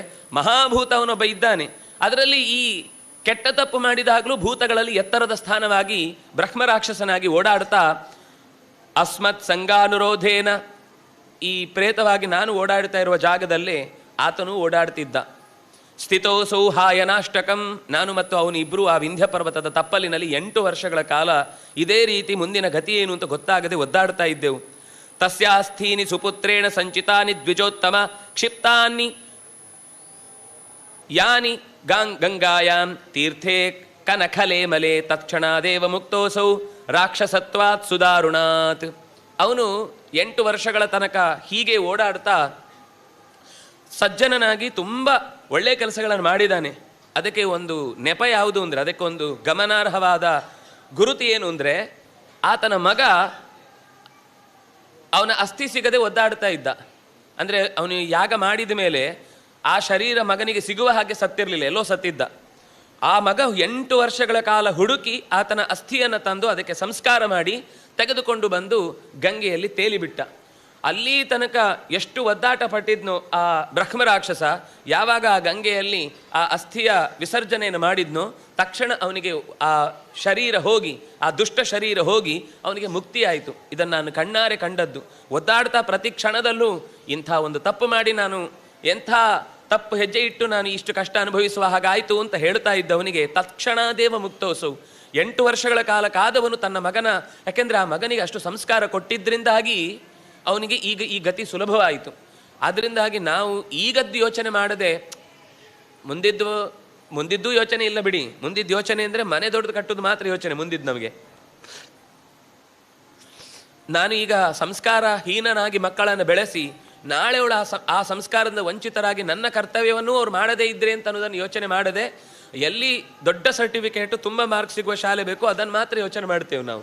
ಅದು ಹೊರತು ನಾಳೆ ಅವರು ಒಬ್ಬ ಒಳ್ಳೆಯ ಭಾರತೀಯನಾಗಿ, ಒಬ್ಬ ಒಳ್ಳೆಯ ಮನುಷ್ಯನಾಗಿ, ಒಬ್ಬ ಒಳ್ಳೆಯ ಇನ್ನೊಬ್ಬರ ಕಷ್ಟಕ್ಕೆ ಕರಗುವವನಾಗಿ, ಸಾಮಾನ್ಯ ಪ್ರಜ್ಞೆ ಇರುವವನಾಗಿ ಮಾಡಬೇಕು ಅಂತ ನಾವು ಯೋಚಿಸಿದರೆ ಯಾವತ್ತೂ ಆ ದೇಶಕ್ಕೆ ಎಂಥ ಶತ್ರುಗಳು ಬಂದರೂ ಅವನಿಗೆ ಸೋಲು ಬರಲ್ಲ. ಆದರೆ ಯಾವಾಗ ಸ್ವಾರ್ಥಿಗಳನ್ನಾಗಿ ನಾವು ಮಕ್ಕಳನ್ನು ಬೆಳೆಸ್ತೇವೋ ಮತ್ತೆ ಶತ್ರುಗಳು ಬೇರೆ ದಾಳಿ ಮಾಡಿ ಆ ದೇಶವನ್ನು ದಿವಾಳಿ ಮಾಡಬೇಕಾಗಿಲ್ಲ. ತಾನಾಗಿಯೇ ತನ್ನೊಳಗೇನೆ ಅದು ಹುಳುಕು ಹಿಡಿದ ಒಳಗಿನಿಂದ ಸುರಿ ಹಿಡಿಯುವುದು ಅಂತ ಹೇಳ್ತಾರಲ್ಲ, ಹಾಗೆ ಸುರಿ ಹಿಡಿದು ತಾನೇ ಕಂಬ ಬಿದ್ದು ಹೋಗುವ ಸ್ಥಿತಿಗೆ ಬರುತ್ತೆ. ಅದರಿಂದಾಗಿ ನಾವು ಇವತ್ತು ಮಕ್ಕಳಿಗೆ ಕೊಡಬೇಕಾದ ಶಿಕ್ಷಣ ಅವರಿಗೆ ಆತ್ಮವಿಶ್ವಾಸ ಬೆಳೆಸಿ ಏನು ಕಷ್ಟ ಬಂದರೂ ನಾನು ಎದುರಿಸ್ತೇನೆ ಅನ್ನೋ ಧೈರ್ಯ ತುಂಬುವ ಯಯಾ ಮುಚ್ಯತೆ ಶೈವ ವಿದ್ಯಾ.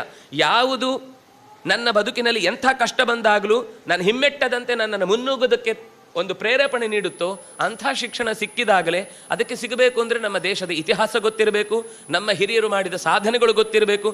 ಯಾವುದೋ ದೇಶದ ಎಲ್ಲೋ ಮೂಲೆ ಏನೋ ವಿಶೇಷ ಇರಬಹುದು, ಅದು ಸಾಧನೆ ಅಲ್ಲ ಅಂತಲ್ಲ. ಆದರೆ ನಮ್ಮದನ್ನು ತಿಳಿಸದೆ ಅಗತ್ಯವೇ ಈ ಸಂಸ್ಕಾರಕ್ಕೆ ಸಂಸ್ಕೃತಿಗೆ ಏನೂ ಸ್ಪರ್ಶ ಇಲ್ಲದ ವಿಷಯವನ್ನು ನಾವು ಮಕ್ಕಳ ತಲೆಯಲ್ಲಿ ತುಂಬಿ ಇಲ್ಲಿ ನಡೆದ ಅಪೂರ್ವ ಸಂಗತಿಗಳನ್ನೇ ಹೇಳದೆ ಇಲ್ಲಿ ಬರೀ ಮೀನು ಹಿಡಿತಾ ಇದ್ರು, ಹಾವು ಹಿಡಿತಾ ಇದ್ರು, ಮಂಗ ಹಿಡಿತಾ ಇದ್ರು ಅನ್ನೋ ಥರ ಅನಾಗರಿಕರ ರೀತಿ ಬದುಕ್ತಾ ಇದ್ರು ಅನ್ನೋ ಥರದ ಶಿಕ್ಷಣವನ್ನು ಕೊಟ್ಟು ಯಾವ ರೀತಿ ಅವರಲ್ಲಿ ನಾವು ಒಳ್ಳೆಯತನವನ್ನು ನಾಳೆ ನಿರೀಕ್ಷಿಸುವುದು? ಆಶ್ಚರ್ಯ ಅಂದರೆ ನಮಗೆ ಗೊತ್ತಿದ್ದು ಈ ತಪ್ಪುಗಳಿಗೆ ನಾವು ಕೈ ಹಾಕ್ತೇವೆ.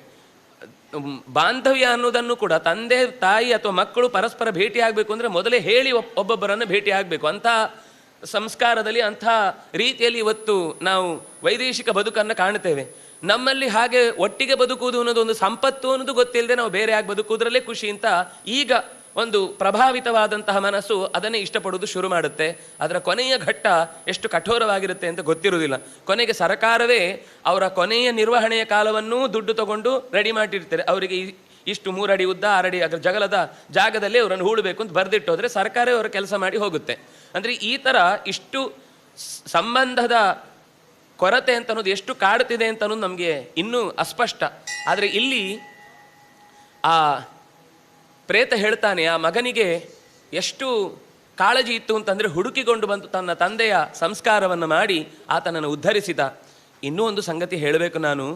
ಪುರಸ್ತಾತ್ ತತ್ಕೃತಸ್ತೀರ್ಥೇ ಮಯಾ ಭೂರಿ ಪರಿಗ್ರಹ ನಕೃತಸ್ತು ಪ್ರತೀಕಾರ ತಸ್ಯ ಜಾಪ್ಯಾದಿ ಲಕ್ಷಣ. ನನಗೆ ಈ ಶರೀರ ಮತ್ತಷ್ಟು ದಿವಸ ಮುಂದುವರಿಲಿಕ್ಕೆ ಕಾರಣ ಏನು ಅಂದರೆ, ನನಗೂ ಹಾಗೆ ಏನಾದರೂ ಯಾರಾದರೂ ತೀರ್ಥದ ಸ್ಪರ್ಶವನ್ನು ಉಂಟು ಮಾಡಿದರೆ ಆಗಲೇ ಆಗ್ತಿತ್ತೋ ಏನು. ಆದರೆ ನನಗೆ ಗೊತ್ತಾಯಿತು ಇದು ಇನ್ನೂ ಬಹಳ ದಿವಸ ನನ್ನನ್ನು ಹೀಗೆ ಕಾಡಲಿಕ್ಕಿದೆ ಅಂತ.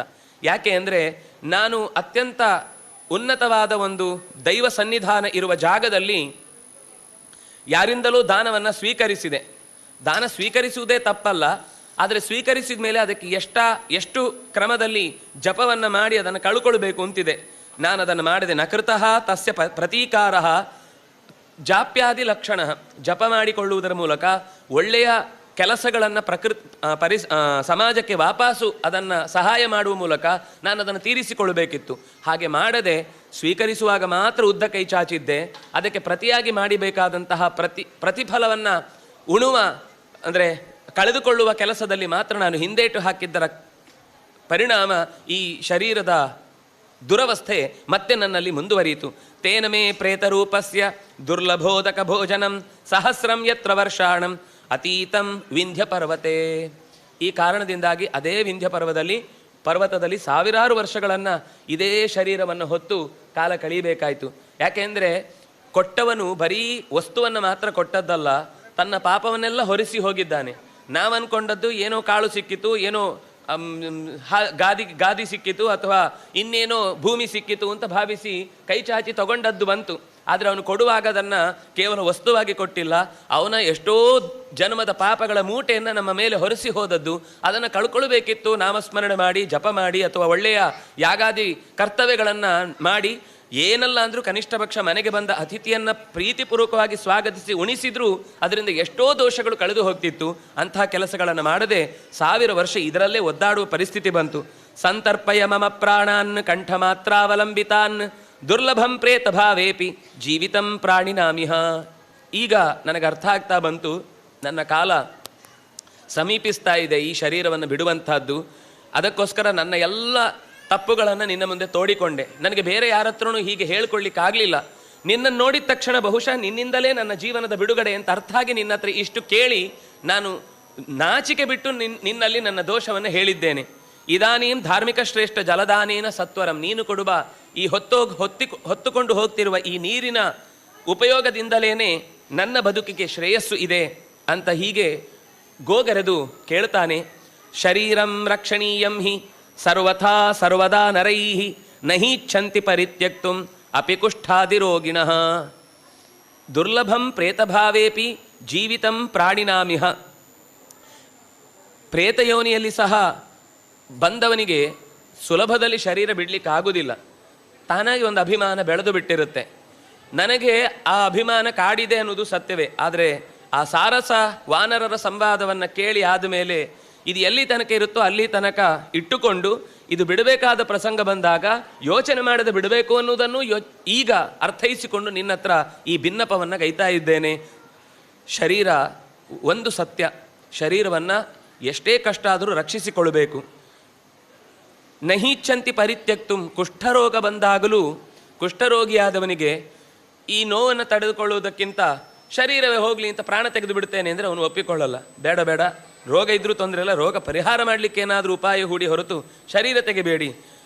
100 ಹತ್ತಿರ ಬಂದಾಗಲೂ ದೇಹದಲ್ಲಿ ಏನೂ ಶಕ್ತಿ ಇಲ್ಲದೇ ಇದ್ದರೂ ಹೇಗಾದರೂ ಮಾಡಿ ಉಳಿಸಿ ಅಂತಲೇ ಒಬ್ಬ ಪ್ರಾರ್ಥನೆ ಮಾಡ್ತಾನೆ. ಅದು ಶರೀರವನ್ನು ರಕ್ಷಿಸಬೇಕು ಅಂತ ದೇಹಕ್ಕಿರುವ ಮನುಷ್ಯನಿಗಿರುವ ಸಹಜವಾದ ತವಕ. ಆದರೆ ಅದರ ಕಾಲ ಮೀರಿದೆ ಅಂತಂದಾಗ ಜ್ಞಾನಿಯಾದವನು ಯೋಚನೆ ಮಾಡಿದ ಅದನ್ನು ಬಿಟ್ಟು ಬಿಡ್ತಾನೆ. ಹಾಗೆ ಹಿಂದೆ ಯೋಗಿಗಳೆಲ್ಲ ಗಂಗೆಯಲ್ಲೋ ಇನ್ನೆಲ್ಲೋ ಸಮುದ್ರಕ್ಕೋ ಹೋಗಿ ದೇಹವನ್ನು ಬಿಡುವುದು ಅಂತಂದರೆ ಅದನ್ನು ಅವರು ತಿಳಿದು ಬಿಡ್ತಾ ಇದ್ರು. ಆತ್ಮಹತ್ಯೆ ಅನ್ನೋದು ಮಹಾಪಾಪ, ಅದಕ್ಕೆ ಯಾವತ್ತೂ ಅವಕಾಶ ಇಲ್ಲ. ಆದರೆ ಈ ಶರೀರದ ಅಸ್ತಿತ್ವ ಇಷ್ಟೇ ಇರುವುದು ಅಂತ ಅವನಿಗೆ ಗೊತ್ತಾಗಿ ಇದರಿಂದ ಇನ್ನು ಹೆಚ್ಚು ಸಾಧನೆ ಮಾಡಲಿಕ್ಕೊಳ್ಳಿಕ್ಕೆ ಆಗುವುದಿಲ್ಲ ಅಂತನ್ನುವ ಸ್ಥಿತಿಯಲ್ಲಿ ಆತ ದೇಹವನ್ನು ಬಿಟ್ಟ ಅಂದರೆ ಅದು ಅವನಿಗೆ ದೋಷ ಆಗುವುದಿಲ್ಲ, ಪಾಪ ಆಗುವುದಿಲ್ಲ. ನಾನು ಕೂಡ ಇದನ್ನು ಯೋಚಿಸಿ ನಿನ್ನ ಹತ್ರ ಈ ಶರೀರವನ್ನು ಬಿಡುವುದಕ್ಕಾಗಿ ಗಂಗೆಯ ಸ್ಪರ್ಶವದ ಸುಖವನ್ನು ನಿನ್ನಿಂದ ಕೇಳ್ತಾ ಇದ್ದೇನೆ ಅಂತ ಹೇಳಿದಾಗ ಅವನು ಬಹಳ ದೂರದಿಂದ ಪ್ರಯಾಗದಿಂದ ಆ ಋತ್ವಿಜ ದೇವದ್ಯುತಿ ಕೈಯಲ್ಲಿ ತೀರ್ಥವನ್ನು ಹಿಡಿದುಕೊಂಡು ತನ್ನ ಊರಿನ ಕಡೆಗೆ ಹೋಗ್ತಾ ಇದ್ದಾನೆ. ಅವನು ಇತಿ ತದ್ವಚನಂ ಶ್ರುತ್ವಾ ವಿಸ್ಮಯಂ ಪರಮಂಗತಃ ಪತಿಕಶ್ಚಿಂತಯಾಮಾಸ ಕೃಪಾಂ ಪ್ರೇತೆ ಸಮುದ್ವಹನ್.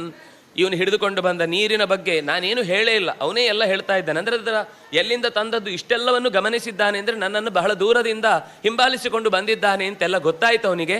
ಬಹಳ ವಿಸ್ಮಯ ಆಯಿತು ಅವನಿಗೆ.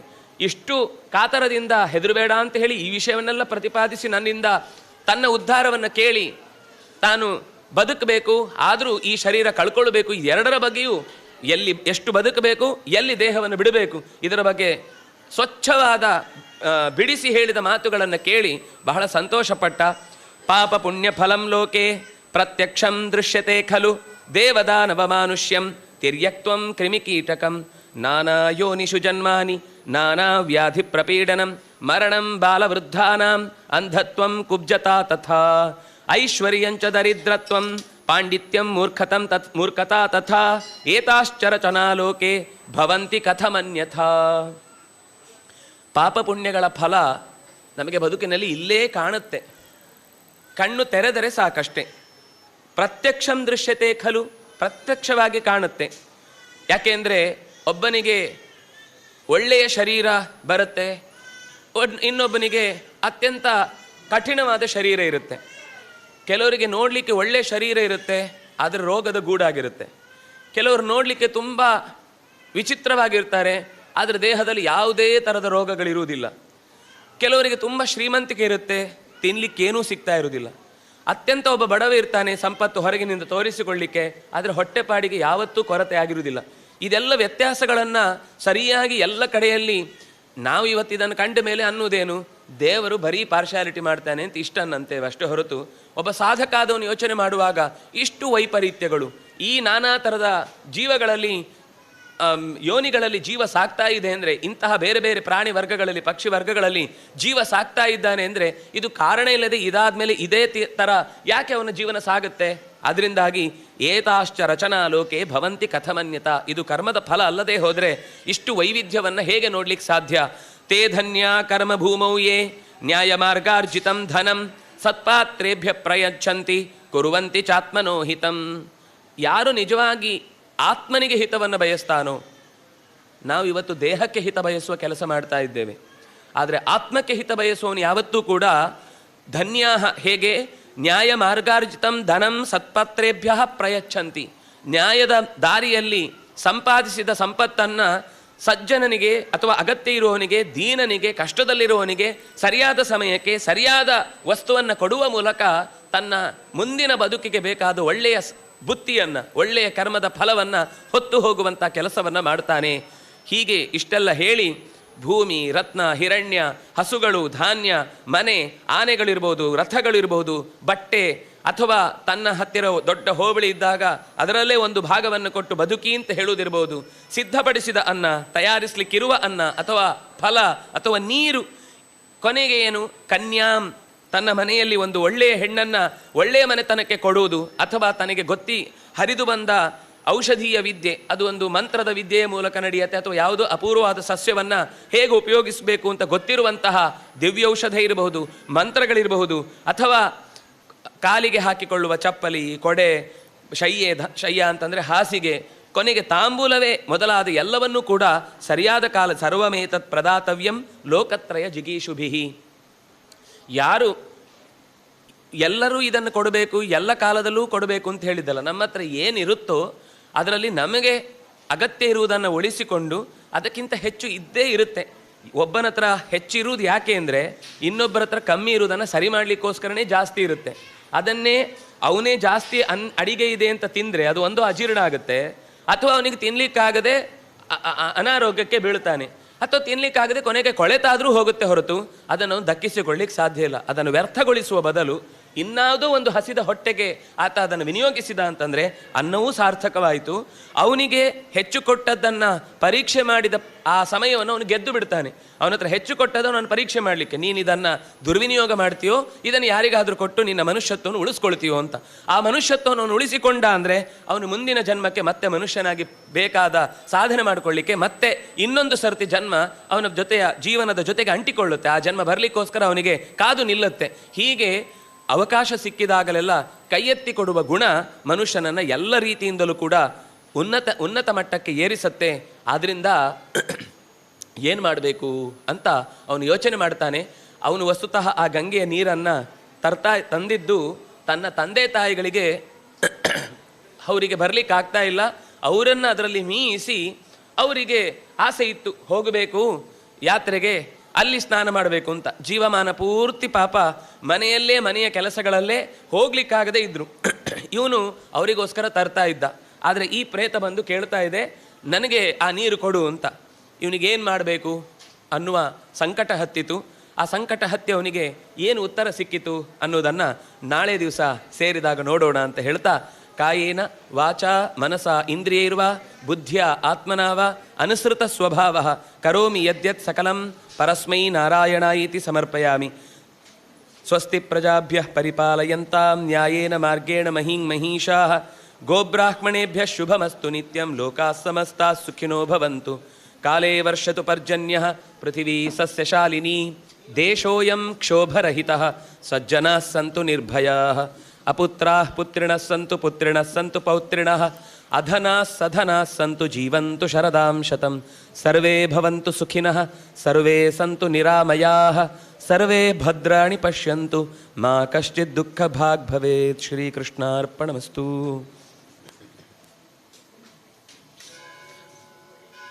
ವಿಠ್ಠಲ ಪಾಂಡುರಂಗ ವಿಠ್ಠಲ ಪಾಂಡುರಂಗ ವಿಠ್ಠಲ ಪಾಂಡುರಂಗ ವಿಠ್ಠಲ ಜಯ ಜಯ ವಿಠ್ಠಲ ಪಾಂಡುರಂಗ ಹರಿ ಹರಿ ವಿಠ್ಠಲ ಪಾಂಡುರಂಗ ವಿಠ್ಠಲ ಪಾಂಡುರಂಗ ವಿಠ್ಠಲ ಪಾಂಡುರಂಗ ಪಾಂಡುರಂಗ ವಿಠ್ಠಲ ಪಾಂಡುರಂಗ ದೇವಕಿ ನಂದನ ನಂದ ಕುಮಾರ ವೃಂದವನಾಂಜನ ಗೋಕುಲ ಚಂದ್ರ. ಗಟ್ಟಿ ಬಾಯಿ ಬಿಟ್ಟು ಹೇಳಿ, ಯಾರೂ ಇಲ್ಲ ನಿಮ್ಮ ಹತ್ರ, ನಿಮ್ಮ ಜೊತೆ ಕೃಷ್ಣ ಮಾತ್ರ ಇದ್ದಾನೆ. ಮನಸ್ಸಲ್ಲಿ ಅದನ್ನು ಮಾತ್ರ ಯೋಚನೆ ಮಾಡಿ ಹೇಳಿ. ಎಷ್ಟು ಬಾಯಿ ಗಟ್ಟಿಯಾಗಿ ನಾವು ಏನೇನೋ ಮಾತಾಡಲಿಕ್ಕೆ ಕಿರುಚುವ ಬದಲು ಒಂದು ಸರ್ತಿ ಮನಸ್ಫೂರ್ತಿಯಾಗಿ ಹೇಳಿ, ಅದರ ಸುಖವನ್ನು ಆಮೇಲೆ ನಾವೇ ಅನುಭವಿಸ್ಲಿಕ್ಕೆ ಬರುತ್ತೆ. ದೇವಕಿ ನಂದನ ನಂದ ಕುಮಾರ ವೃಂದವನಾಂಚಿತ ಗೋಕುಲ ಚಂದ್ರ ಕಂದ ಫಲಾಶನ ಸುಂದರ ರೂಪ ಕಂದ ಫಲಾಶನ ಸುಂದರ ರೂಪ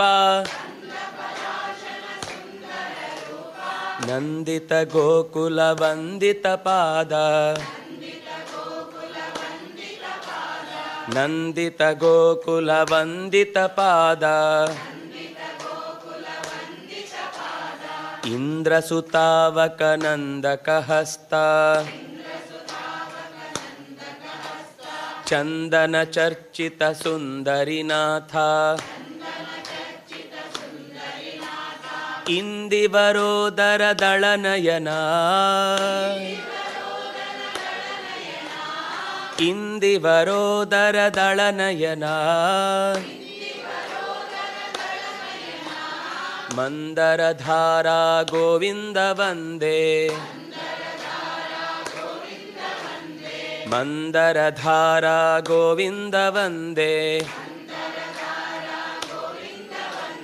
ವಿಠಲ ಪಾಂಡುರಂಗ ವಿಠಲ ಪಾಂಡುರಂಗ ವಿಠಲ ಪಾಂಡುರಂಗ ವಿಠಲ ಪಾಂಡುರಂಗ ಜಯ ಜಯ ವಿಠಲ ಪಾಂಡುರಂಗ ಹರಿ ಹರಿ ವಿಠಲ ಪಾಂಡುರಂಗ ವಿಠಲ ಪಾಂಡುರಂಗ ವಿಠಲ ಪಾಂಡುರಂಗ ವಿಠಲ ಪಾಂಡುರಂಗ ಪಾಂಡುರಂಗ ಮತ್ಸ್ಯಕರೂಪಲಯೋಧ ವಿಹಾರಿನ್ ವೇದ ವಿನೇತ್ರ ಚತುರ್ಮುಖ ವಂದ್ಯ ಕೂರ್ಮ ಸ್ವರೂಪಕ ಮಂದರಧಾರಿನ್ ಕೂರ್ಮ ಸ್ವರೂಪಕ ಮಂದರಧಾರಿನ್ ಲೋಕ ವಿಧಾರಕ ದೇವವರೇಣ್ಯ ಲೋಕ ವಿಧಾರಕ ದೇವವರೇಣ್ಯ ಸೂಕರ ರೂಪಕ ದಾನವ ಶತ್ರು ಭೂಮಿ ವಿಧಾರಕ ಯಜ್ಞವರಾಂಗ ದೇವ ನೃಸಿಂಹ ಹಿರಣ್ಯಕಶತ್ರೋ ದೇವ ನೃಸಿಂಹ ಹಿರಣ್ಯಕಶತ್ರೋ ಸರ್ವಭಯಾಂತಕ ದೈವತ ಬಂಧೋ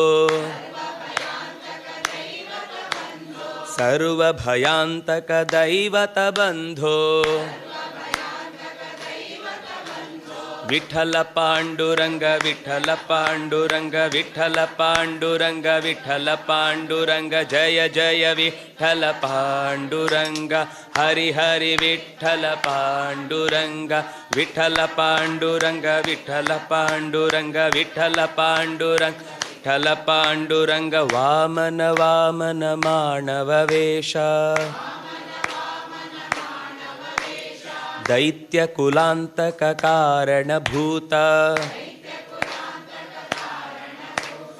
ರಾಮ ಭೃಗುದ್ವಹ ಸೂರ್ಜಿತ ದೀಪ್ತೆ ರಾಮ ಭೃಗುದ್ವಹ ಸೂರ್ಜಿತ ದೀಪ್ತೆ ಕ್ಷತ್ರ ಕುಲಾಂತಕ ಶಂಭುವರೇಣ್ಯ ಕ್ಷತ್ರಕುಲಾಂತಕ ಶಂಭುವರೇಣ್ಯ ರಾಘವ ರಾಘವ ರಾಕ್ಷಸ ಶತ್ರೋ ಮಾರುತಿ ವಲ್ಲಭ ಜಾನಕಿ ಕಾಂತ ದೇವಕಿ ನಂದನ ಸುಂದರ ರೂಪ